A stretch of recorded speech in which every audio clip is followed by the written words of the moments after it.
A civil authority has issued a civil emergency message for the following counties/areas. Pulaski, Arkansas, at 4:33 p.m. on August 27, 2021, effective until 7:33 p.m. The Little Rock Police Department is investigating the tampering with ATM machines at multiple banks in the city of Little Rock. The affected ATM machines were believed to be hacked.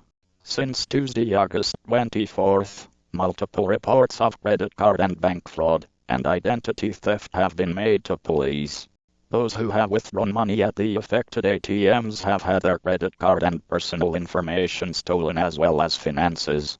ATM machine tampering has been reported at the following Little Rock locations: Regions Bank at 14920 Cantrell RD, Bancorp South at 2201 and Rodney Parham RD, Bank of America Financial Center at 11315 and Rodney Parham RD, Arvest Bank at 1823 and Grant St. Arkansas Federal Credit Union at 1001 W Capitol Avenue, and US Bank Branch at 401 W Capitol Avenue. If you have deposited or withdrawn with checking or savings account at any of these locations since the morning of Tuesday, August 24th, make a report with the Little Rock Police Department by calling the number 507-371-4829.